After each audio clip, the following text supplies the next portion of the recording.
Hi, so I'm joined by Rob Jones from BlociCarbon to talk to us about the SBRI challenge project, the Eco NFT Marketplace. That's right, yeah. That's it. And it was part of our blockchain challenge that you responded to. So it was Hendwr Limited that was the organisation that you were sort of meet their challenge. So in terms of the starting point for us, if you'd like to just sort of tell us a little bit about yourself and your organisation. Okay, well, we kind of we set out as a blockchain company, and we saw that we wanted to kind of get the idea of an eco NFT, so a way that we could help farmers restore their farmland, increase the sustainability, and we wanted a way that we could match that to say industry, or and be able to kind of give people proof of that they bought or they've paid in for farmland improvement. So one of the things we did was we worked with Hendwr. He wanted to restore peatland, okay, which would avoid flooding in areas such as Liverpool because it would contain a lot more moisture. So we did that, and then once that was restored, we then needed to map that out onto the blockchain. So we used an NFT, which is a non-fungible token. So that means it's individually identifiable.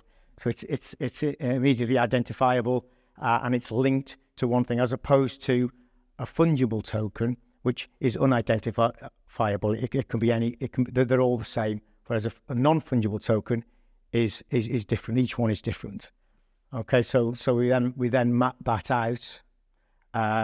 We map the farmland out, and then we gave each area of farmland allocated it to an NFT.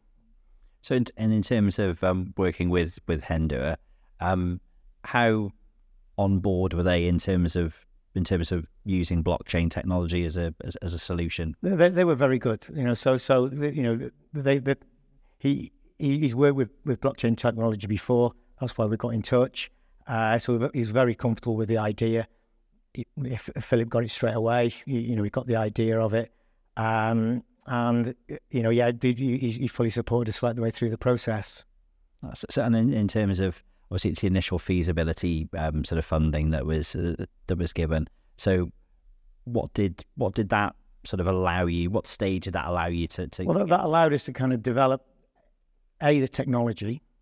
So the technology, which was obviously blockchain technology was a very new technology a couple of years ago. So it gave us the platform to develop that.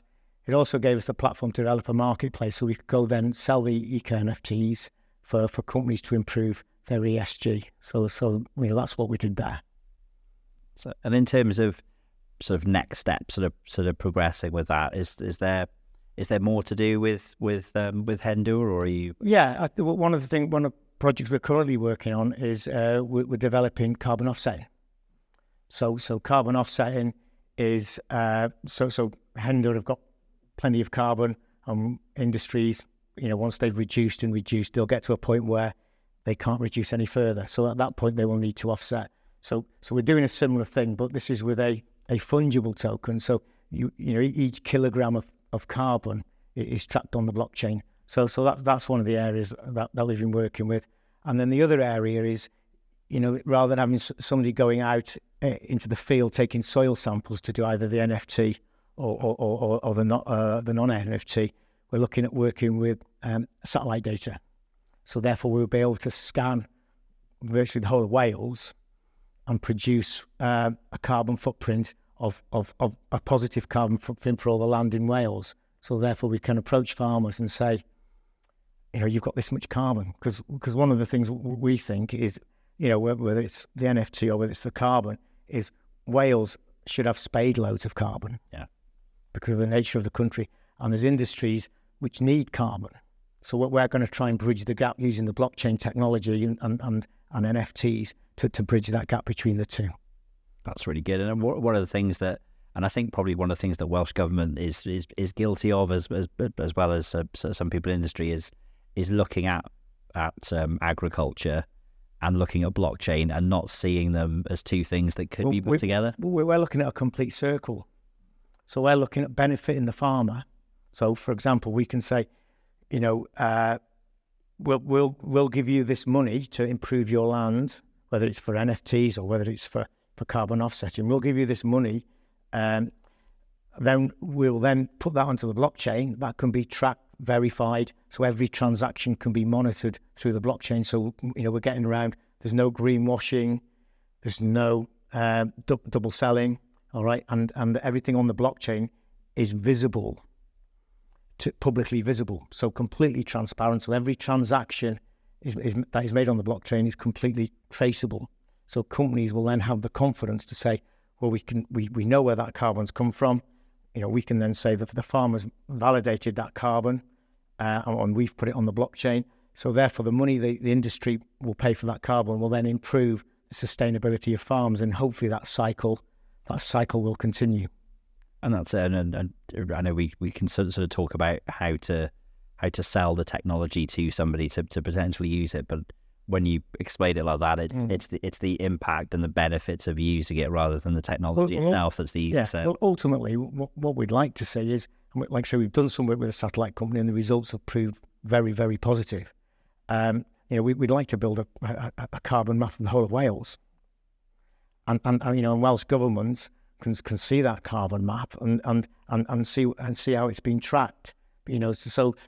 Moving away from soil samples, which are very labour intensive and very expensive, and it's probably a barrier to farmers wanting to sell their carbon. We think if we can move into the satellites, one of the things we want to move into is the satellite technology, and we'll be able to work out a farm's carbon, the offset or the carbon offset they've got available, to be able to work that out, every year, every month. Every time the satellite goes over, it gathers data, so we can then track that. We can look at farms. We could also be able to monitor farms that are doing well, and other farms that say, well, you're farming badly. This farm needs to improve. So that's where we want to go with the satellite. Again, twofold: helping industry to become net zero or carbon neutral, and also to help farmers become more sustainable, working with industry. Yeah, and those key parts of our innovation strategy there around sort of decarbonisation, and also, as you say, the key for the blockchain technology in this area is that reliable. Yeah, it's that reliable. You data. Can't corrupt the. It's stored on millions of computers, so you can't change it. You can't. Nobody can delete entries. So therefore, it's complete. And I think the other thing for us is it's publicly viewable. So anybody can go on the blockchain. We give them the details of the contracts and transactions and the wallets, so they can go on the blockchain and they can see every transaction independently. So therefore, it's not like we're going on the BlociCarbon website and seeing it from there. You can go on the blockchain website and you can see every transaction that's taken place, how many kilograms of carbon have been stored on the blockchain, so you can see that marries up to what we've purchased, and then you can track that right the way down to the customer. So really, you're tracing the carbon from farm right the way through to customer. Yeah, and you've got the added plus there of with being able to monitor some of this data remotely, that you can have benefits to agricultural businesses without them having to put in lots of input themselves. They can still feel the benefit from it. So and again, we can even approach farms and say, "Do you realise how much carbon you've got?" They might not know that. And also there'll be remote areas in Wales that are difficult to get to. So we'll be able to scan that as well. So that's our next stage really, in terms of both carbon offsetting and the NFTs, is to be able to remote sense. Oh, that's great. And can I say thank you for explaining non-fungible tokens to me, because I'd been grappling with that for a little while. Is there anything sort of else from this activity that you've undertaken that sort of like lessons learned or anything you wanted to? So I think if other companies wanted to start, I think for other companies it would be not to be afraid of the blockchain. It is a very useful kind of tool, really, and anybody wanting to track anything from source to customer reliably, then I would say that's an option to them. Yeah, and I think that's a key message in terms of the types of business or organization that could make good use of blockchain technology, and hopefully with some of the projects that we've supported, we can show a diverse range of applications for it and bring more people on board. Yeah, but plenty of interest today in on the stand. People, and I think people are more interested in the blockchain. They do see the benefits of it, whereas maybe a couple of years ago it was a little bit scary. Yeah, I think that fear factor is going away, and it's to do with successful projects like this. It's easy then to articulate what the benefits are and make people see that there could be a route into it for them as well. Yeah, that's great. No, thank you for that, Rob. Okay, thank you.